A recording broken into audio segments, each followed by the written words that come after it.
모든 길에는 이야기가 있습니다. 더 멀리 갈수록 길은 더 험난해지고 예측을 벗어나지만 그 순간들은 더 오래 기억되고 더 많이 이야기하게 됩니다. 그 이야기들을 발견하기 위해선 최적의 머신이 필요합니다. 강력함과 견고함을 갖춘 탁월한 머신, 올류 소렌토를 소개합니다. 이것은 단순한 또 하나의 SUV가 아니라 세계 최초의 스토리텔링 머신입니다.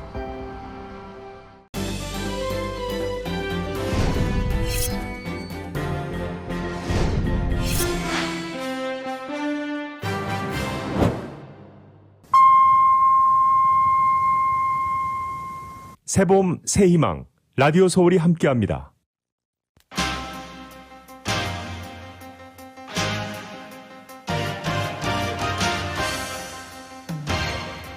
식품의약국이 12세에서 15세 미성년자에 대한 화이자, 바이오엔테크의 신종 코로나 바이러스 감염증 백신 긴급 사용을 승인했습니다. 개빈 뉴섬 주지사가 오늘 저소득층 가주민에게 $600 경기부양 현금을 지원하고 렌트비와 전기세도 지원하는 방안을 선보였습니다. 올해 남가주 한인들의 세금 보고에 따르면 급여 보호 프로그램 PPP 도움으로 한인업주 대부분이 폐업 위기를 모면했으며 많은 한인들이 실직 수당으로 생계를 꾸린 것으로 드러났습니다. LA 카운티가 오는 7월에는 집단 면역에 도달할 것으로 전망했습니다.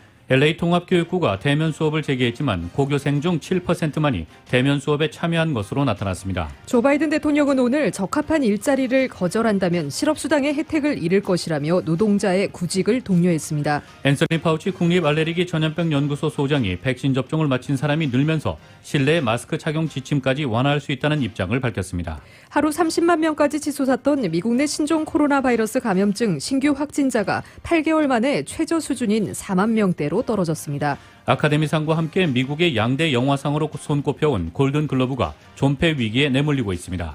미국의 지난해 11월 3일 대선을 둘러싼 부정선거 주장이 완전히 가시지 않은 가운데 난데없이 한국과 관련된 음모론이 등장했습니다. 미국 최대 송유관 운영사가 해킹을 당해 나흘째 동부 지역의 연료 공급이 중단됐습니다. 이에 정부가 비상사태를 선포하고 사고 대응에 나선 데 이어 바이든 대통령이 이번 해킹 공격을 좌시하지 않겠다고 밝혔습니다. 마이크로소프트 공동 창업자 빌 게이츠와의 세기의 이혼을 선언한 아내 멀린다 게이츠가 2년 전부터 이혼을 준비해온 것으로 나타났습니다. 뉴욕 증시는 기술주들이 대폭 하락하면서 약세로 마감했습니다. 다우지수는 장중 사상 처음 3만 5천 선을 돌파하며 고점을 또다시 경신했으나 오후 들어 오름폭을 축소하다 장 막판 하락세로 전환했습니다.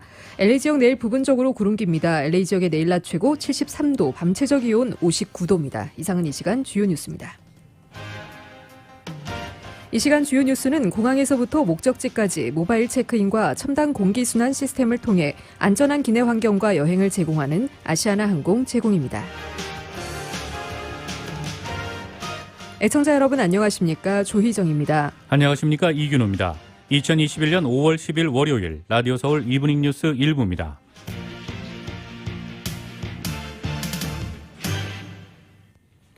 일부 첫 소식 전해드리겠습니다. 개빈 뉴섬 주지사가 오늘 저소득층 가주민에게 $600의 경기부양 현금을 지원하고 렌트비와 전기 수도세를 지원하는 경기 회복 방안을 선보였습니다. 이은 기자입니다.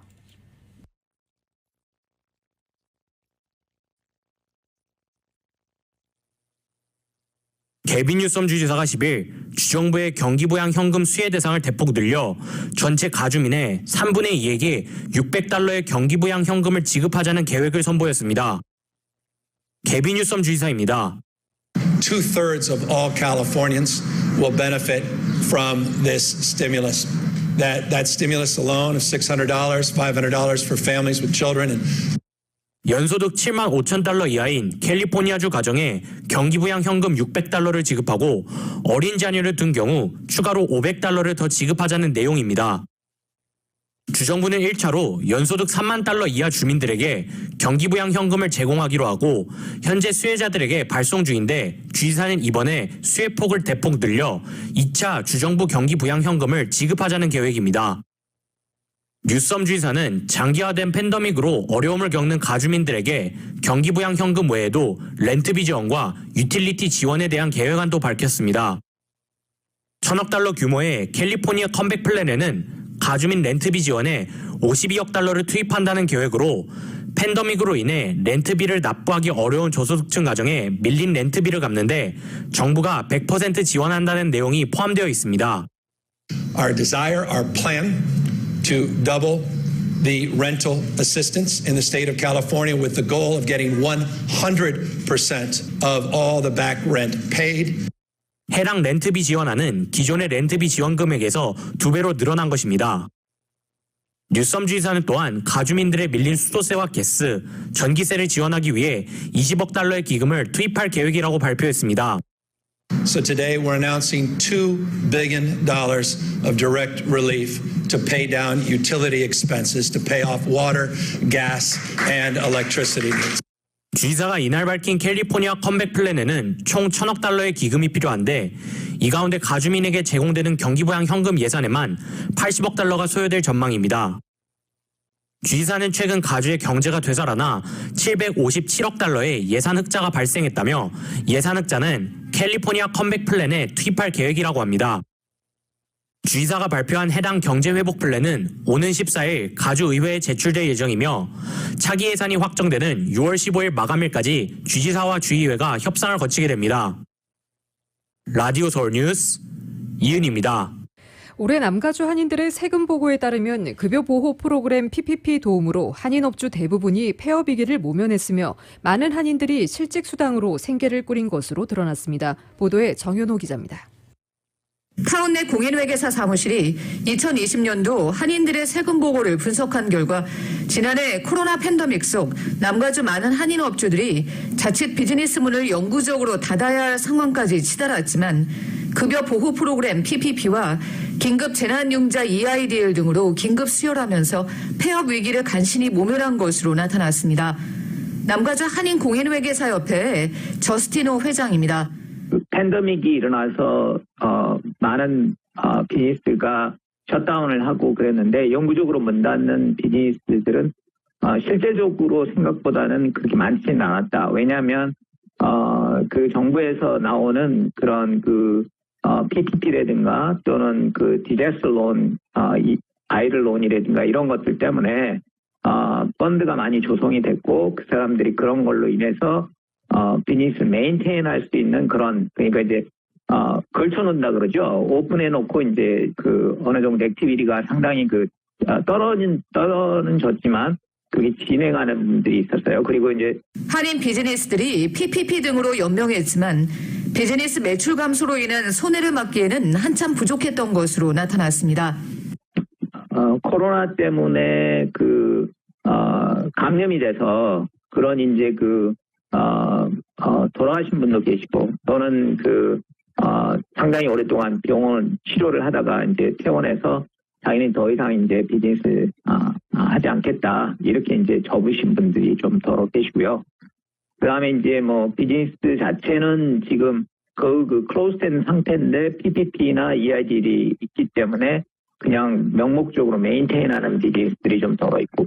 지난해 가장 타격을 많이 받은 한인 업주들은 관광사업과 호텔, 세탁소, 풀서비스 식당 종사자, 그리고 의류 등 리테일 업종들이었습니다. 코로나 팬데믹 속에서도 별다른 영향을 받지 않았거나 오히려 경기가 더 좋았던 한인들도 있었습니다. 저기들은 그로서리 스토어 같은데 매출이 오히려 더 늘었고요. 그다음에 이제 테이크아웃 해가지고 이렇게 투고로 이렇게 음식을 주는 그런데 이런 비즈니스는 굉장히 많이 이제 오히려 성장하는 그런 상황이 있고요. 오래 전부터 이제 인터넷으로 많은 거 판매를 했던 회사들은 또 그만큼 많은 또 세일즈를 일으키는 그러한 이제 현상들로 이렇게 드러나게 보이는 것 같아요. 지난해 경기부양 체크를 받아 주식에 투자한 한인들도 많았습니다. 이제 수십 장이 넘는 그런 트랜잭션, 그러니까 사고 파는 그런 기록들을 보내오신 분도 상당히 많이 있어요. 근데 의외로 그 많은 트랜잭션을 많이 사고 팔았지만 실제적인 그런 캐피탈 게인 양도소득을 얻는 경우는 그렇게 많지는 않았고요. 지난해 많은 한인들이 실직 수당을 받아 생활을 꾸린 것으로 나타났으며 코로나 팬데믹 속 직장을 잃고 실직 수당을 받게 된 한인들이 일터로 복귀를 꺼리면서 3D 업종에서 구인난으로 많은 어려움을 겪고 있는 것으로 드러났습니다. 라디오 서울뉴스 정현호입니다. LA 카운티 보건당국이 현재의 코로나 백신 접종 추세를 유지하면 오는 7월 중순이나 말에는 집단 면역을 이뤄낼 수 있다고 밝혔습니다.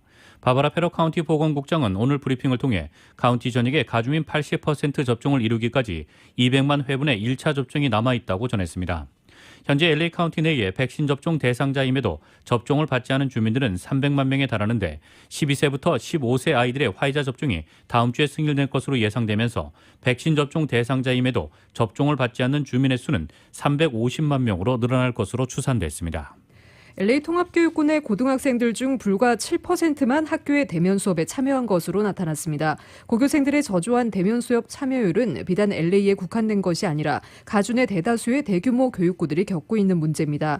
코로나 전파 우려로 대면 수업이 진행돼도 그부들과의 교류가 제한되는 데다 학교 내 활동도 줄고 파트타임인 대면 수업 스케줄 등으로 고등학생들을 대면 수업에 참여하도록 설득하는 데 어려움이 더해진 것으로 밝혀졌습니다. 오스틴 뷰토너 LA 통합교육구 교육감은 이번에 발표된 데이터가 한쪽으로 치우쳐 있다고 지적하고 가을 학기까지 더 많은 학생들의 대면 수업 복귀를 위해 학교를 기반으로 한 학생들의 백신 접종 캠페인에 박차를 가할 것이라고 입장을 밝혔습니다.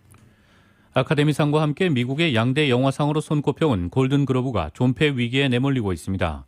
골든글로브의 차별성과 배타성, 부패 의혹을 비판하는 목소리가 갈수록 커지면서 헐리우드 영화계에서 골든글로브 보이콧 운동이 확산하고 있습니다. LA타임스와 영화 전문업체 데드라인 등에 따르면 넷플릭스와 아마존 스튜디오, 헐리우드 스타들을 고객으로 둔 100여 개 홍보 대형사들이 잇따라 골든글로브 보이콧을 선언했습니다. 골든글로브를 주관하는 헐리우드 외신기자협회가 개혁의 대상으로 지목됐기 때문입니다. 87명 회원으로만 구성된 헐리우드 외신기자협회는 그동안 골든글로브 시상식과 재정관리를 불투명하게 운영한다는 지적을 받아왔습니다. 지난 2월 골든글로브 올해 아카데미 작품상과 감독상 등 6개 부문 후보에 올랐던 미나리를 외국어 영화로 분류한 뒤 작품상과 배우상 후보 지명을 배제해 큰 논란을 빚었습니다. 또 3월에는 헐리우드 외신기자협회 회원 중 흑인이 단 한 명도 없다는 사실이 밝혀지면서 여론의 따가운 비판을 받았습니다. 이에 헐리우드 외신기자협회는 지난주 자체 계획안을 부랴부랴 발표했습니다. 1년 이내에 회원을 20명 추가하고 향후 2년 이내에 회원수를 50% 더 늘리겠다는 내용이었으나 헐리우드 영화계는 헐리우드 외신기자협회가 개혁 요구에 안이하게 대처했다는 비판을 쏟아냈습니다. 특히 헐리우드 외신기자협회의 폐쇄적인 운영을 좌지우지해온 실제 법률 고문과 최고 운영 책임자를 유임시켜 핵심이 빠진 개혁안이라는 지적을 받았습니다. 헐리우드의 100여 개 홍보 대행사들은 성명을 내고 헐리우드 외신기자협회의 개혁 노력이 부족하다며 소속 스타들의 골든글로브 보이콧 방침을 유지하겠다고 밝혔습니다. 어젯밤 헐리우드에서 열린 마더스데이 맞이 파티에서 총격전이 발생해 한 명의 주민이 숨지고 5명이 부상을 입었으며 부상자 5명 중 3명이 중태에 빠졌습니다. LAPD 측은 어젯밤 10시 15분경 6200블락 애프톤 플레이스에서 총성을 들었다는 신고를 접수하고 현장에서 여러 명의 주민들이 총격을 입은 것을 확인했습니다. 당국은 응급처치를 받은 한 명의 주민은 현장에서 사망했으며 부상을 입은 5명의 주민들은 지역 병원으로 이송됐고 이 중 3명이 중태라고 밝혔습니다. 수사관들은 파티에 참석한 용의자 2명이 총기를 발사한 것으로 보고 범행 동기를 파악 중입니다.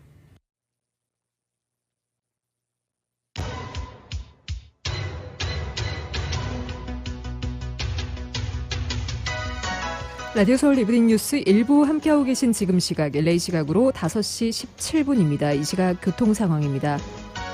월요일 5시대 퇴근길 교통 상황입니다. 5번 프리웨이 사우스 방향 현재 워싱턴 블루버드부터 18마일대로 속도 떨어지고 있습니다. 60번 이스트와 교차되는 지점까지 9마일에서 18마일대로 정체 현상 보이고 있습니다. 또 플래처 드라이브 구간부터 로스펠리스 블루버드 구간도 16마일에서 21마일대로 부분 정체 현상 보이고 있습니다.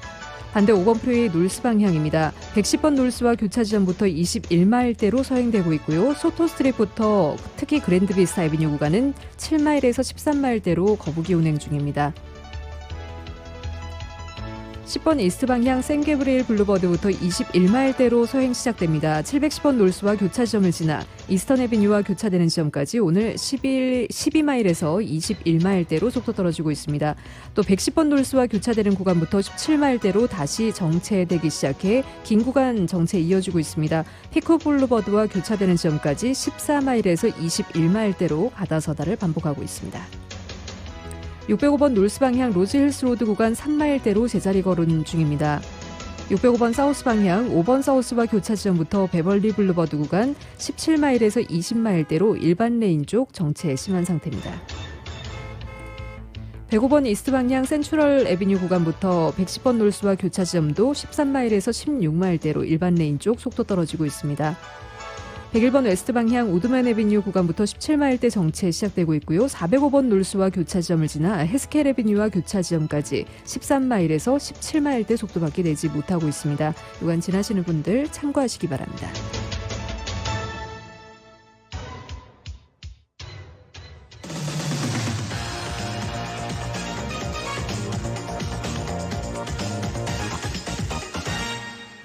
여러분께서는 라디오 서울 이브닝 뉴스 1부 함께하고 계십니다. 캘리포니아주 DMV가 운전면허 시험에서 한국어 등 소수의 25개 언어의 필기 시험을 폐지하는 방안을 추진하다 LA 한인사회의 발빠른 대응으로 전격 철회했다는 소식 지난주 전해드렸었는데요. 이 정현호 기자가 LA 한인회의 제임산 회장과 주정부가 한국어 시험 폐지 방안을 백지화시킨 자초지정을 자세히 알아봤습니다. 네, 저 캘리포니아주 운전면허 필기시험에서 한국어가 자칫 폐지될 위기에 처했다가 구사일생으로 살아났습니다. 지금 전화에는 제임스한 LA 한인회장이 연결되어 있습니다. 안녕하세요. 네, 안녕하세요. 제임스한입니다. 네, 이번에 참 수고 많으셨습니다. 네, 너무 갑작스럽게 이런 일이 터져가지고 저희도 좀 빨리 대응을 해야 될 것 같아서 좀 빨리 움직였는데 결과는 참 기분 좋게 나왔습니다. 네, 저 LA 한인회가 워낙 발빠르게 대처를 했기 때문에 불과 캠페인을 시작한 지 캠페인이라고 말하면 좀 그렇지만 대처를 시작한 지 단 하루도 안 돼서 좋은 결과를 얻었는데 일단 그 한국어 시험이 폐지될 수 있다라는 그 소식을 듣고 구체적으로 LA 한인회가 어떻게 대처하셨는지 궁금합니다.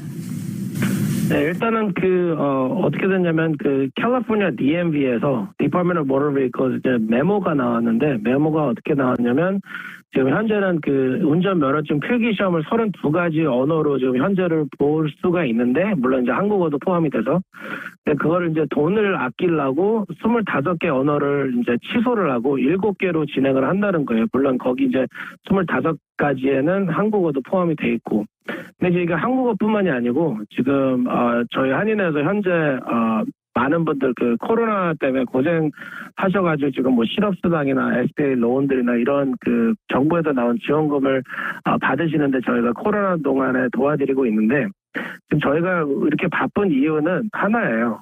언어 문제예요. 그러니까 이미그랜트 분들, 이민자들이 영어가 불편하셔서 지금 남들이 받을 수 있는 지원금을 못 받고 계셔가지고 저희가 이제 그런 거 통역 서비스도 해드리고 또 이제 테크니컬한 문제도 해결을 해드리는데 결론은 이제 언어 문제예요. 그래서 지금 저희가 이제 EDD하고도 지금 연락 중이고 EDD에서도 이제 다른 언어들을 좀 추가를 해달라. 지금 현재 EDD 같은 경우는 지금 영어, 스페니쉬, 중국어, 필리핀어하고 월남 베트남이스 말밖에 없는데 거기다 한국어도 추가도 하고 다른 나라의 언어들도 추가를 해야 되는 상황에서 캘리포니아 DMV에서 지금 코로나 도중에 이런 언어 문제 때문에 고생을 많이 하시는 분들이 계시는데 여기서 지금 추가는 안 하고 뺀다는 얘기는 이게 좀 말이 안 돼요. 그래서 저희가 이제 첫날에 이 일이 뉴스가 터지자마자 첫 번째로 이제 캘리포니아 우리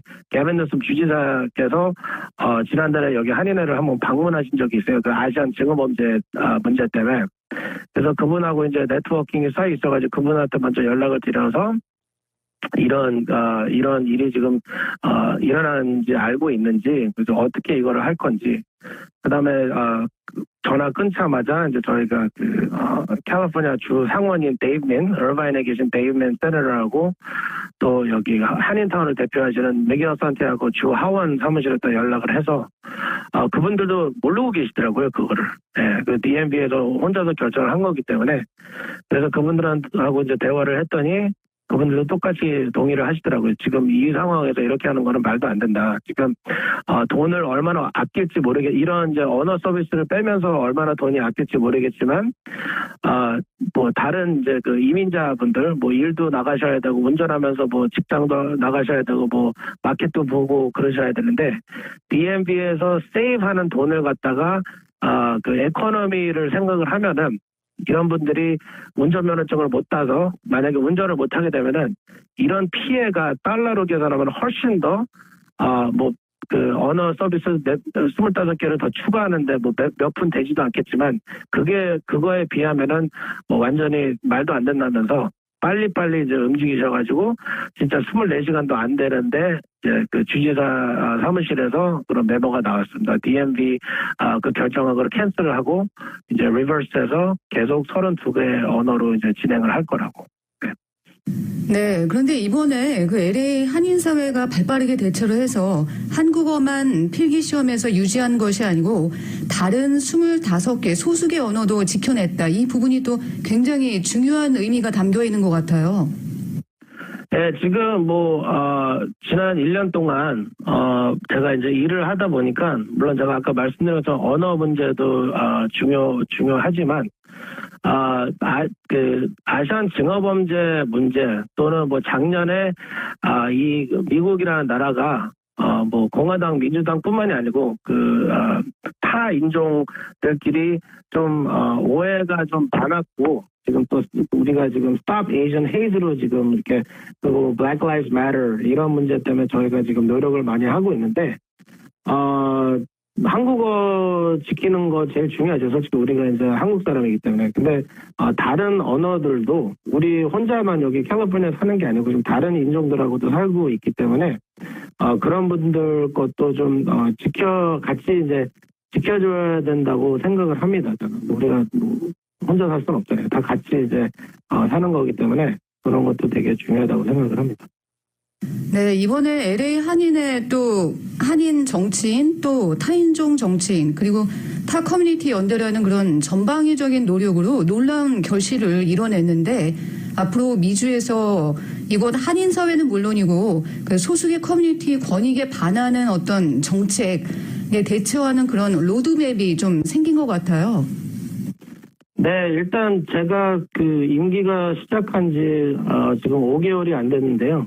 저뿐만이 아니고 제가 우리 전에 계셨던 로라 전 회장님도 일단은 그 타 인종 타 단체들하고 타 커뮤니티하고 계속 협력을 해왔어요. 지난달에 이제 4.29 폭동 29주년 이제 그 기념날이었었는데 그때도 이제 흑인 아프리칸 아메리칸 단체랑도 협력을 해서 하고 한 2주 전에도 라티노 커뮤니티하고 저희가 미팅을 했어요. 지금 코로나 때문에 지금 소셜하고 레이셜 이니퀄리티 그러니까 우리 인종 때문에 남들하고 이렇게 똑같이 가야 되는데 이렇게 우리가 좀 덜 받고 여기 힘들게 살고 있는 거에 대해서 좀 대화를 나누려고 일단 라티노 커뮤니티하고 만났고 그 전에는 이제 아프리칸 아메리칸 커뮤니티랑 만났고요.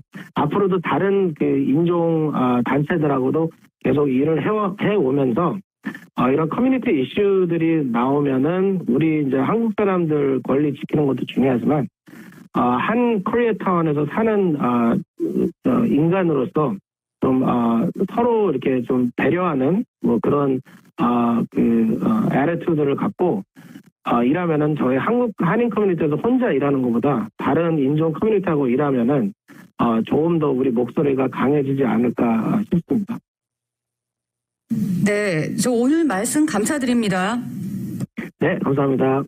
네, 지금까지 제임슨 LA 한인회장 연결해서 가주 운전면허 시험에서 한국어 등 소수계 언어 필기 시험을 그대로 유지할 수 있게 된 사연 그리고 그 의미를 짚어봤습니다.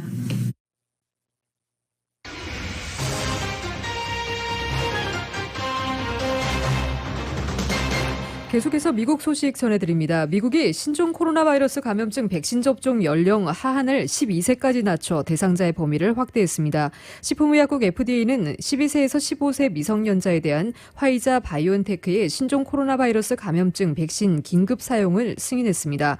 제니 도드콕 FDA 국장 대행은 오늘의 조치로 더 어린 연령층의 인구가 코로나19로부터 보호받고 일상에 좀 더 가까워지게 될 것이라며 이같이 밝혔습니다. 미국에서 이 연령층에 대한 긴급 사용이 승인된 코로나19 백신은 화이자 백신이 처음입니다. 접종 시작은 오는 12일 질병통제예방센터 CDC 자문기구 예방접종자문위원회가 이번 조치에 대한 권고안을 발표한 이후에 이뤄질 전망입니다. 이전까지 미국은 16세 이상 성인에게만 백신 접종을 승인했습니다. 미국 내에서 백신 접종을 마친 사람이 늘면서 실내의 마스크 착용 지침까지 완화할 수 있다는 보건당국자의 언급이 나왔습니다. YTN의 보도입니다. 이제 실내에서도 마스크 의무 착용 규제를 완화할 필요가 있다. 파우치 미 국립 알레르기 전염병 연구소장의 언급입니다. 파우치 소장은 일요일 ABC 방송에 출연해 실내 마스크 지침을 완화할 수 있을 것이라고 말했습니다. 더 많은 사람이 백신을 접종하고 있는 만큼 좀 더 자유로워질 필요가 있다는 것입니다. 다만 파우치 소장은 규제 완화를 위해서는 현재 4만 3천 명 수준인 하루 확진자 발생 규모가 매우 낮아져야 한다고 강조했습니다. 같은 날 스콧 고틀리브 전 미국 식품의약국장도 마스크 착용 규정의 완화를 주장했습니다. 고틀리브 전 국장은 백신 접종률이 높고 코로나19 확산이 낮은 주의 경우 실내에서도 마스크를 반드시 착용해야 한다는 규정의 해제를 시작할 수 있다고 말했습니다. 다만 백악관은 마스크 규제 완화에 대해 아직까지는 신중한 입장입니다.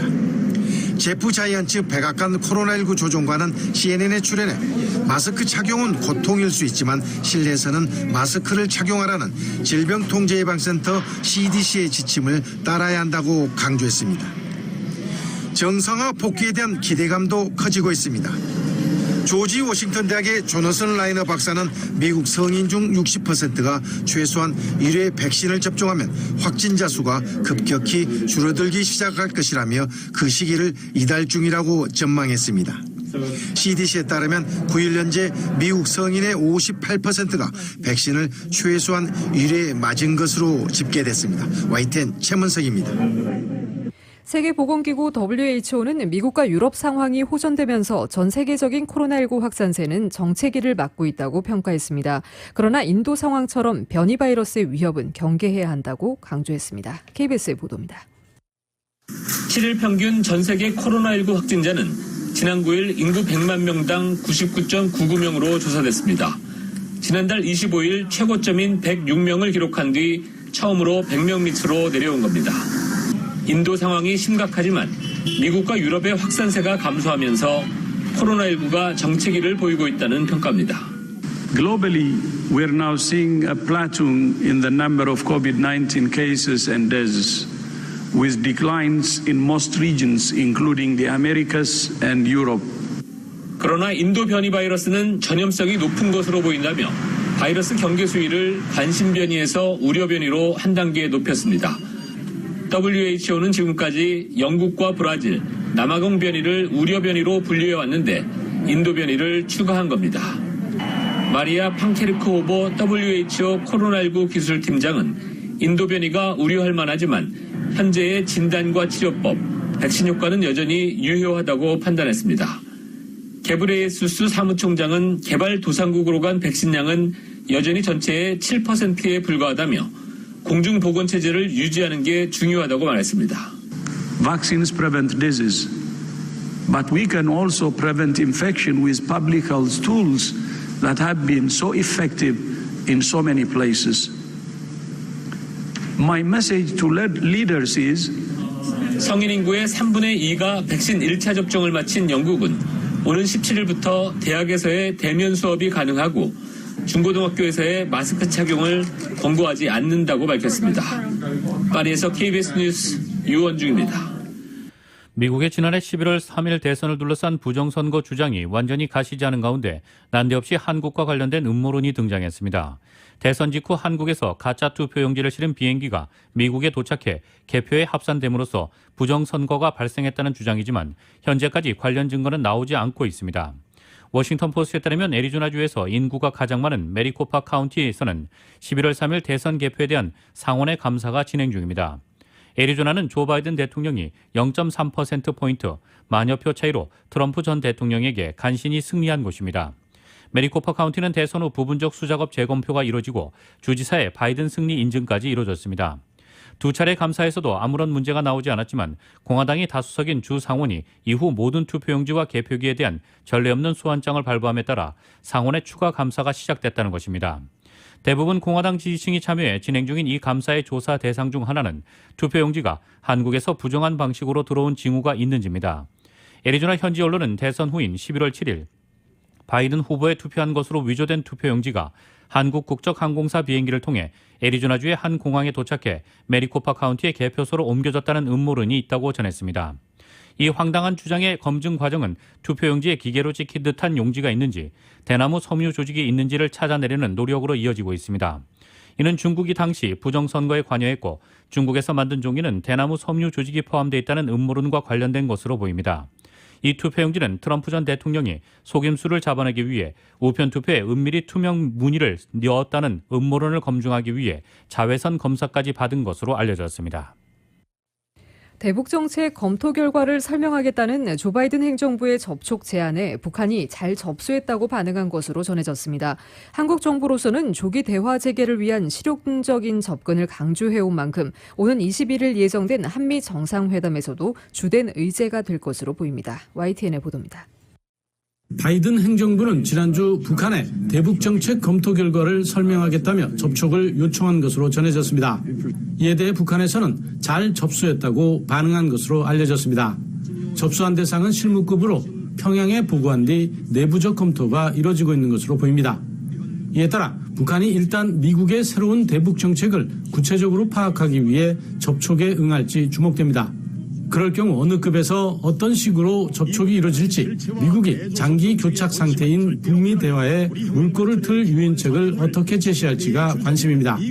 앞서 지난달 30일 젠 사키 백악관 대변인은 실용적 대북 외교를 모색하겠다는 큰 틀의 기조를 공개했습니다.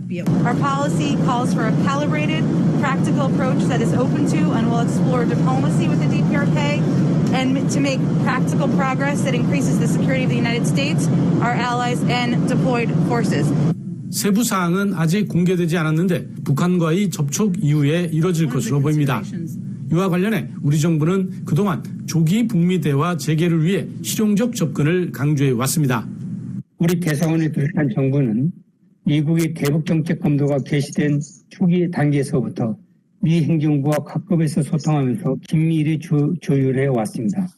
이에 따라 오는 21일 한미 정상회담에서도 미국의 대북 정책 검토 결과와 북한의 반응, 대화 재개 전략 등이 주요 의제가 될 것으로 보입니다. 특히 우리 정부로서는 바이든 정부가 정책 검토를 끝내고 대북 외교를 시작하는 시점인 만큼 구체적인 접근법을 정하는 데 관여하는 등 실질적인 성과를 낼 수 있을 것으로 기대하고 있습니다. 워싱턴에서 YTN 강태욱입니다. 마이크로소프트 공동 창업자 빌 게이츠와의 세계 이혼을 선언한 아내 멀린다 게이츠가 2년 전부터 이혼을 준비해온 것으로 나타났습니다. 구체적인 결별 이유가 공개되지 않은 가운데 이 멀린다가 숱한 미성년자 성범죄를 저지른 후 스스로 목숨을 끊은 억만장자 제프리 앱스타인과 남편의 관계에 대해 우려했다는 전언도 나왔습니다. 월스트리트저널은 어제 멀린다가 최소 2019년 이후 혼인관계가 돌이킬 수 없을 정도로 파탄났다며 복수의 이혼 전문 변호사들과 상담해왔다고 이 사안을 잘 아는 소식통과 관련 문건을 인용해 보도했습니다. 이 소식통은 빌 앤 멀린다 게이츠 재단의 한 전직 직원은 멀린다가 2013년부터 남편과 앱스타인의 관계에 대해 걱정해왔다고 월스트리트저널에 밝혔습니다. 미국 최대 송유관 운영사가 해킹을 당해 나흘째 미 동부 지역의 연료 공급이 중단됐습니다. 미 정부가 비상사태를 선포하고 사고 대응에 나선 데 이어 바이든 대통령이 이번 해킹 공격을 좌시하지 않겠다고 나섰습니다. KBS의 보도입니다. 총 길이 8,850km, 하루 석유 수송량이 250만 배럴인 미 최대 송유관이 멈춰섰습니다. 현지 시간 지난 7일 송유관 운영사인 콜로니얼 파이프라인이 해킹당하며 그 여파로 나흘째 연료 공급이 중단된 겁니다. Colonial chose to shut down its pipeline operations as a precautionary measure and to ensure that the ransomware could not migrate from business computer systems to those that control and operate the pipeline.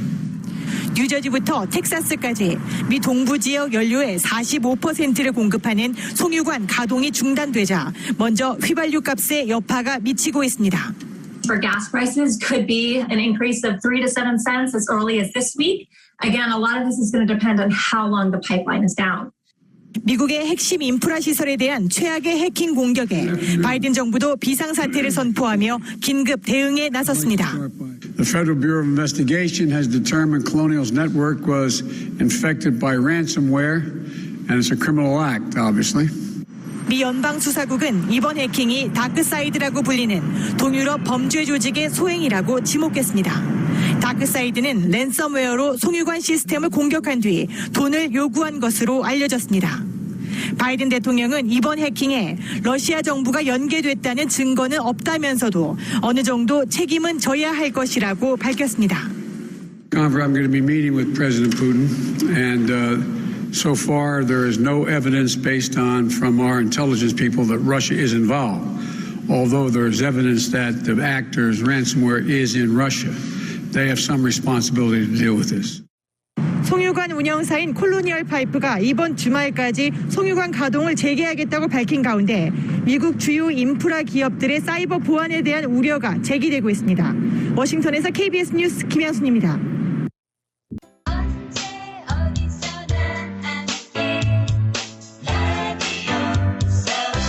들으면 행복해지는 여러분의 AM 1650 라디오 서울입니다.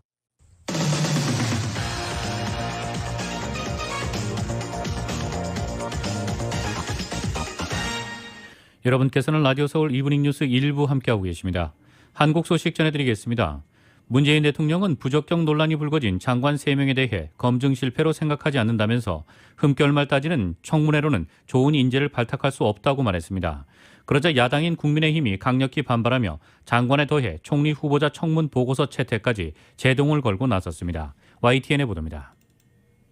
야당이 부적격 낙인을 찍은 장관 후보자 3명에 대해 임명권자인 문재인 대통령은 이렇게 말했습니다. 야당에서 반대한다고 해서 저는 검증 실패라고 생각하지 않습니다. 사실상 후보자 낙마에 부정적 입장을 드러낸 것으로 읽힙니다. 청와대 검증이 완전할 수 없다며 그러기에 언론과 국회 인사청문회가 있는 것이라고 했습니다.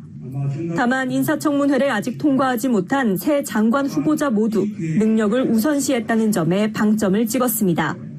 그러면서 인사청문회가 능력보다 흠결만 따진다며 도덕성 검증은 비공개 청문회를 하자고 제안하기도 했습니다. 무한주기식 청문회가 됩니다. 이런 청문회 제도로서는 정말 좋은 인재들을 발탁할 수가 없습니다. 국민의힘은 당장 발끈했습니다. 문제가 된 인사를 강행하겠다는 뜻인데 인사청문 보고서 채택 논의가 무슨 의미가 있겠느냐는 겁니다. 지명 철회를 요구한 장관 3사람은 물론 총리 후보자 청문 보고서 채택까지 거부하고 나섰습니다.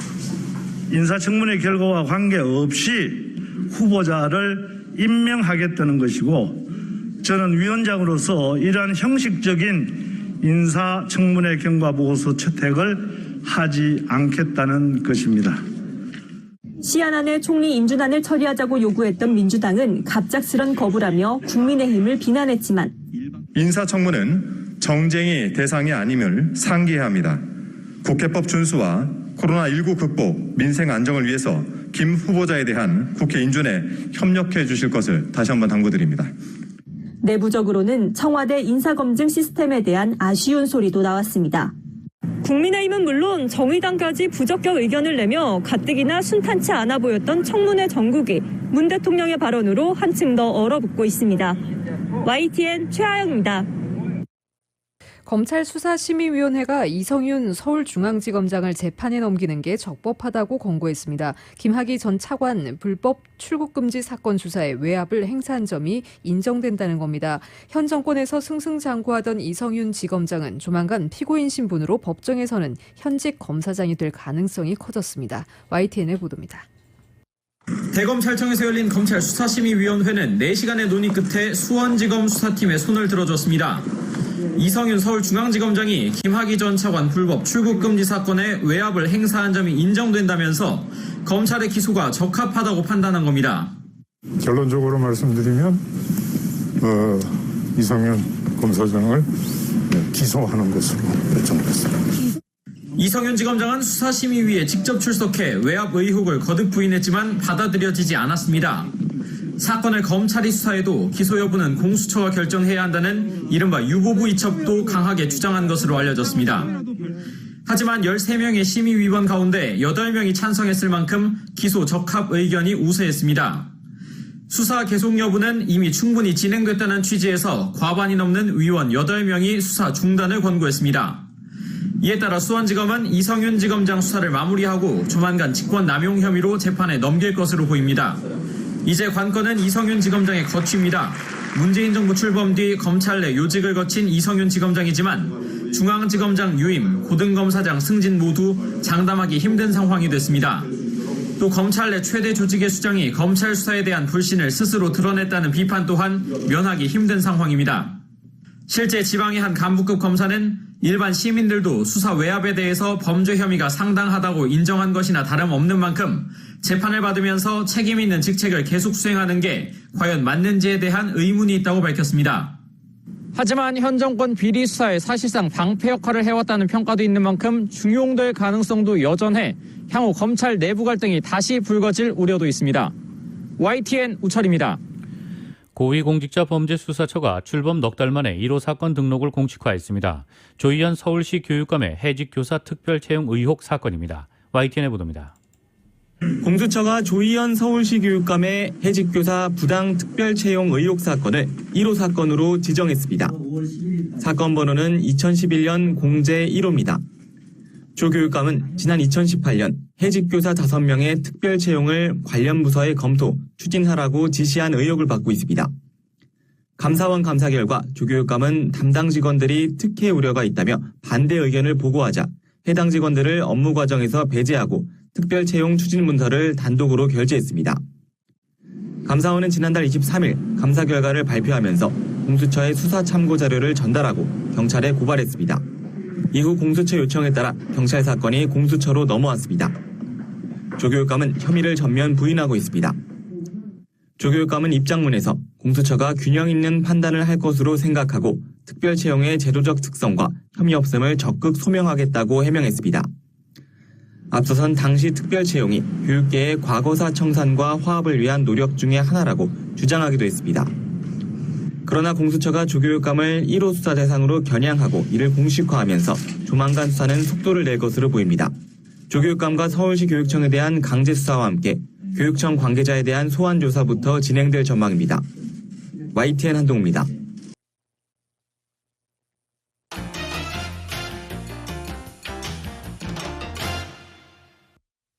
뉴욕 증시는 기술주들이 대폭 하락하면서 약세로 마감했습니다. 오늘 뉴욕 증권거래소에서 다우지수는 전장보다 34.94포인트, 0.10% 떨어진 34,742.82의 장을 마감했습니다. S&P 500지수는 전장보다 44.17포인트, 1.04% 밀린 4,188.43을, 기술주 중심의 나스닥 지수는 전장보다 350.38포인트, 2.55% 하락한 13,401.86으로 장을 마쳤습니다. 다우지수는 장중 사상 처음 35,000선을 돌파하며 고점을 또다시 경신했지만 오후 들어 오름폭을 축소하다 장 막판 하락세로 전환했습니다. 나스닥 지수는 대형 기술주들이 줄줄이 2% 이상 추락하면서 하락했습니다. 투자자들은 경제가 재개됨에 따라 점차 팬데믹으로 수혜를 입은 기술주에서 에너지, 은행, 산업 관련 주식 등 경제 회복에 수혜를 입는 주식들로 투자처를 옮기는 모습입니다. 이에 따라 장 초반 에너지 관련주들이 유가 반등에 힘입어 강세를 보였습니다. 다우지수는 장 초반 35,000포인트를 돌파하기도 했습니다. 유가 상승은 미국 최대 송유관 운영사인 콜로니얼 파이프라인이 사이버 공격으로 모든 송유관 시설의 가동을 중단했다는 소식이 영향을 미쳤습니다. 이후 유가는 송유관 시설의 조기 재가동에 대한 기대로 장중 하락 전환해 에너지 관련주들도 오름폭을 축소하거나 하락 전환됐습니다. 뉴욕 유가는 미국 최대 송유관 운영사인 콜로니얼 파이프라인의 시스템이 해킹당했다는 소식에 급등했으나 이후 주말까지 복귀될 것이라는 소식에 오름폭을 보합권까지 축소했습니다. 뉴욕 상업거래소에서 6월물 서부 텍사스 원유 가격은 전장보다 2센트 오른 배럴당 64.92달러의 거래를 마쳤습니다. 원유 시장 참가자들은 콜로니얼 송유관 운영 중단 사태 등을 주목했습니다. 지난 7일 미국 최대 송유관 운영사인 콜로니얼 파이프라인은 사이버 공격으로 IT 시스템이 피해를 받았고 이에 따라 모든 송유관 시설의 가동을 중단했다고 발표했습니다. 회사는 이날 정오께 연방 규정에 따라 에너지부와 긴밀히 협력하면서 단계적으로 시스템을 복구하고 있다고 밝혔습니다. 콜로니얼은 자사는 여러 가지 안전 및 컴플라이언스 규정에 근거해 이번 주말까지 운영 서비스를 상당 부분 복귀한다는 목표를 갖고 있다고 말했습니다. 정점때 하루 30만 명까지 치솟았던 미국의 신종 코로나 바이러스 감염증 신규 확진자가 4만 명을 조금 넘는 수준으로 떨어졌습니다. CNBC는 존스 홉킨스 대학의 통계를 인용해 9일 기준 최근 7일간 미국의 하루 평균 신규 코로나 확진자 수가 4만 800명으로 집계됐다고 보도했습니다. 2주 전과 견저 30% 줄어든 것이자 지난해 9월 19일 이후 약 8개월 만에 가장 낮은 것입니다. 5월 10일 월요일 오늘 밤과 내일 날씨입니다. 이번 주 남가주 지역은 한 주 내내 부분적으로 약간 구름 낀 날씨를 보이겠습니다. 화요일인 내일은 낮 기온 오늘보다 올라 평년 기온을 회복하겠고 이런 날씨 주중 내내 계속 이어지겠습니다. 한편 주말에는 주중보다 낮 기온 내려가면서 예년 기온 아래로 떨어지겠습니다. LA 한인타운의 내일 낮 최고 74도, 밤 최저 기온 59도입니다. 오렌지 카운티 지역 76도, 60도, 밸리와 인랜드 엠파이어 지역 95도, 56도, 해안 지역의 내일 낮 최고 66도, 밤 최저 58도입니다. LA 지역 오늘 밤 약간 흐리겠습니다. 밤 최저 기온 58도입니다. 한국은 오늘 중부지방을 중심으로 때이른 초여름 더위가 찾아오겠습니다. 서울의 오늘 낮 최고 화씨 80도, 밤 최저 기온 화씨 56도입니다. 라디오 서울 이브닝 뉴스 1부 이 시간은 LA와 가든그로브 두 곳에서 모시는 금강안경 검안과 1250만 불 교통사고 최고보상, 교통사고 전문 천재 변호사 리차드 호프만, 빛으로 태어나는 당신은 카우나 미인, 100% 근적외선 마스크는 카우나뿐입니다. 정직한 빛 카우나 LED 마스크 공동 제공이었습니다. 잠시 후 6시 라디오 서울 이브닝 뉴스 2부가 방송됩니다.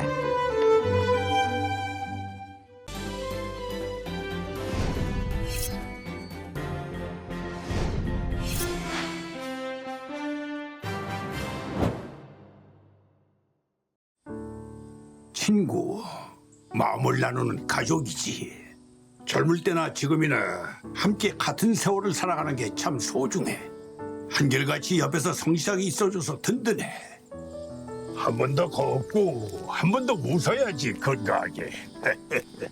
아프지 말고 넘어지지 말고 건강하게 신영 화이팅! 한결같은 성실함으로 건강 버팀목이 되어주는 서울 메디칼 그룹.